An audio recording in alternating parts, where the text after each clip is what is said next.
Hello comic fans, here's Earl Grey, and here's quite an assortment of comics by Tara Booth, who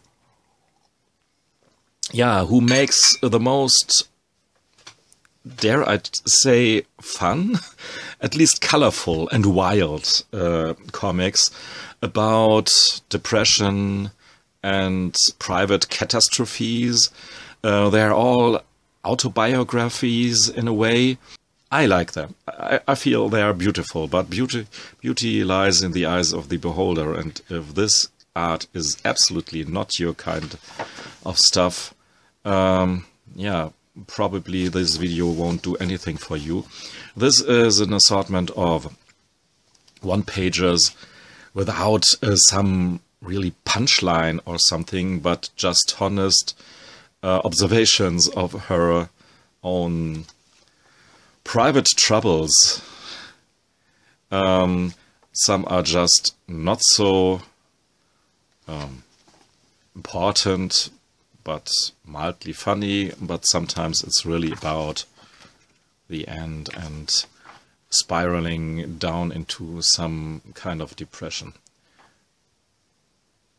So, I really love her art, especially when she colors the background as well, when it's really wild. So I would prefer that over these comics in which she just left the background white. But story-wise, this is really a fun book called How to Be Alive. And so you could pair it, just because of the title, with this thing here. How to Be Alive was published by, oops, let me look, maybe, by Retrofit. So, and here we have another book, but this is by Floating World Comics. Things to do instead of killing yourself. So, it's a pair, as you can see. Drawn even looser and faster and quicker, you might say sloppier, but pointing out some things that you can do instead of killing yourself. I would argue everything is better than to kill yourself. So she proposes to write someone a love letter, they burn it, and so on. It's very, sometimes she is really full of cynicism, like a snake in the forest. I don't know if these are really the good and clever proposals for a better life, but at least it's life, so everything is better than to take your own life. So it's, maybe you can call it a powerful message, I don't know. So, my first encounter with her art was through Kush. I actually don't know if this mini Kush zine here, called Unwell, was the first one, but maybe let's start with this one here. Just a little story of her maybe everyday life. I don't know, she wakes up at this dude's place here. And as you can tell by her mouth, maybe the experience wasn't that pleasant. She gets up and sneaks outside the door, feels free again, and drives home to her dog there. And this is just a little mini comic, and so much stuff happens here, even though what's happening, the events are not that unusual, but this makes them interesting, because it's really a glimpse into one's life, and she is quite an extreme artist, and she goes dog walking and has this creepy encounter with this creepy guy, but she carries dog shit and knows how to defend herself. So, don't fuss around with this lady here.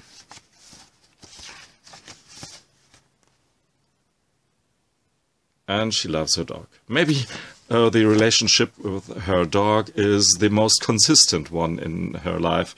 You can get this kind of impression.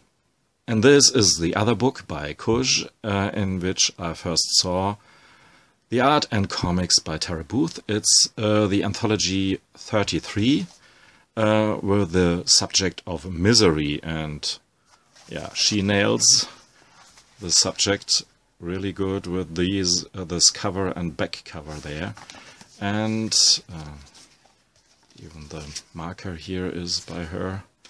And then we have a short story called Misery by Tara Booth.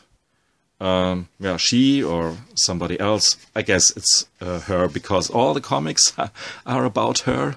This is a wild style, not of car driving, but to paint a car with these headlights there, who became in the end her eyes. And yeah, another book by a small publisher by Tara Booth, and the publisher is Berlin-based Colorama, is Cabin in the Woods, Part 1. I don't think that Part 2 has been published yet. So we get this diary comic sort of thing here with her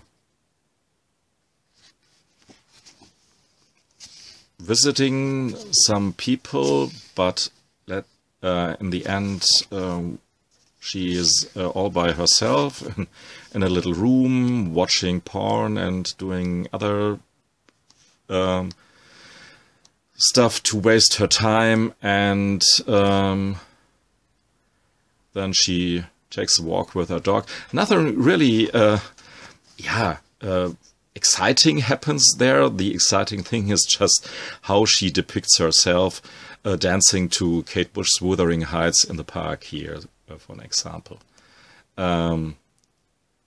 Or looking at the window of that cabin in the woods, there she is, but maybe she will find out more about this cabin in the woods in the second part. In terms of the reproduction quality, this is not the best, I have to say. The colors don't really pop as they could, which is sort of a pity when you have comics as beautifully colored as Tara Booth's. And it's quite unusual for Colorama, who usually do beautifully colored risographed comics. And I don't think that this is risographed, so this is maybe the explanation right there.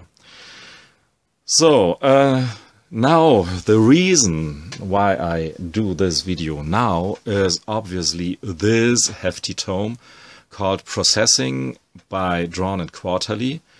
And here she processes a lot of private stuff. Very private stuff. You could argue this is so. Maybe you think this is just a harmless smiley, but maybe we get to that comic. Yeah, here on the right hand side, here's the comic which explains how this smiley came into being. I mean, you can already guess by the title, Drain Hair Lasso. And this is so icky and gross, like some of these comics really don't shy away of showing really gross things.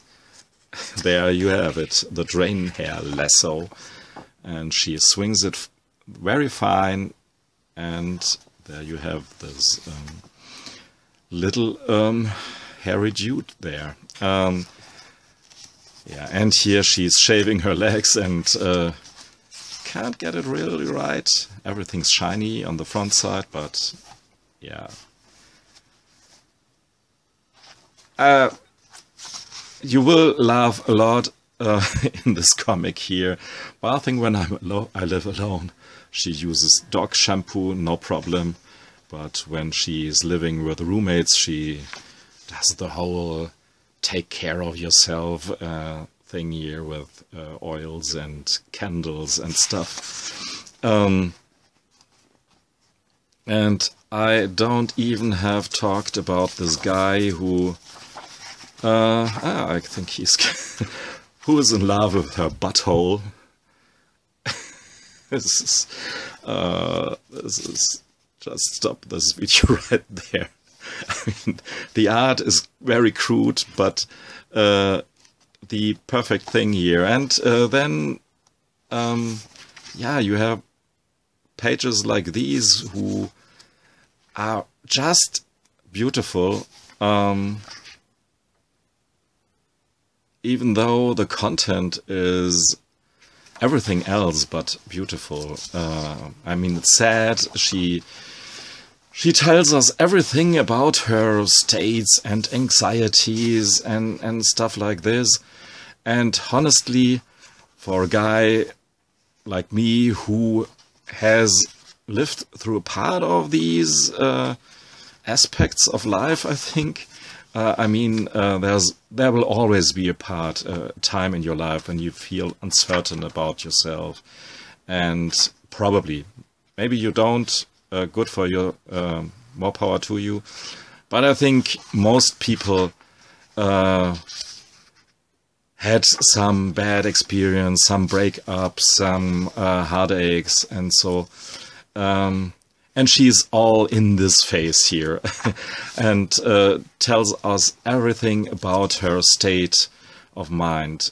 And as it can be a bit tedious, to say the least, to have some 20-something, I don't know how old she is, but it feels like this part of your life, 20-something, maybe up to your 30s, when you're just trying to find your partner in your life, or just your place in society, and you can't find it, and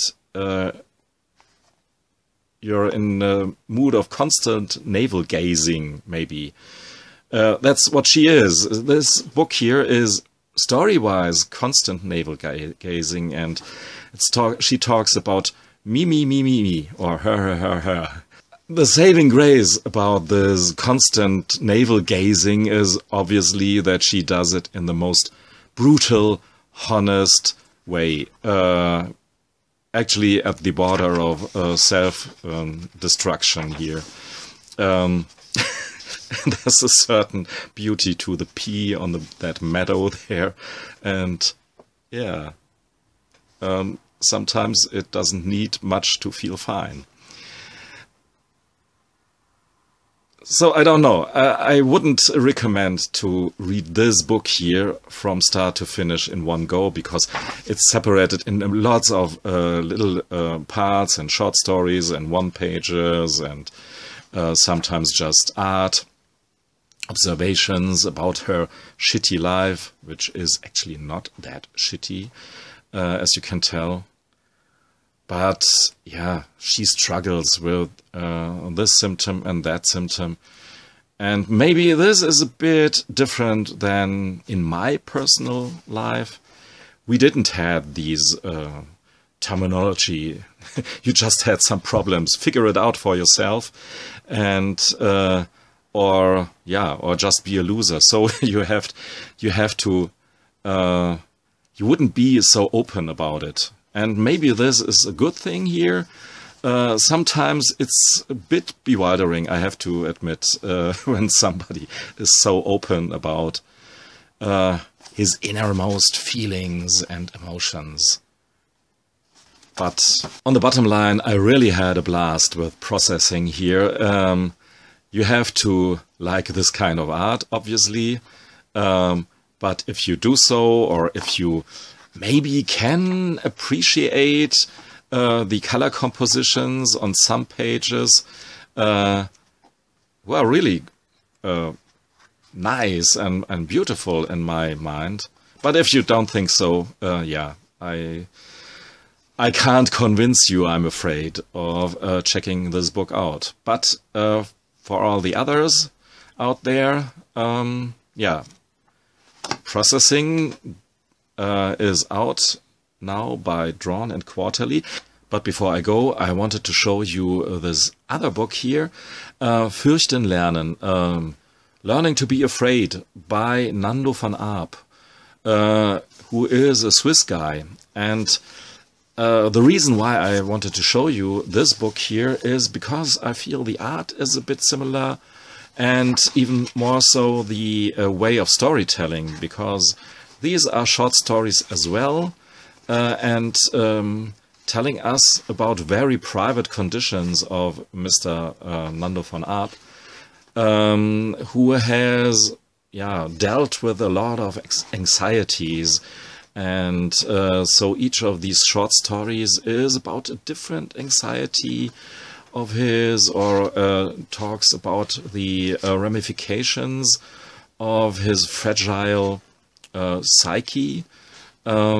So very private observations, very private stuff that is told here in, again, short stories, one-pagers, art pages, black and white art, but lots of really beautifully colored art. And it won the biggest German comic award this year, what we call the Max und Moritz Prize.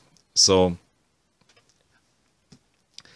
if you know a bit German, or I guess it will come out in French as well, maybe, and you like these ponderings about one's psychic state of mind, you will maybe want to check out Nando van Aap's book as well. Or hopes that this book will come out someday in English. However, thanks for listening and watching. Goodbye.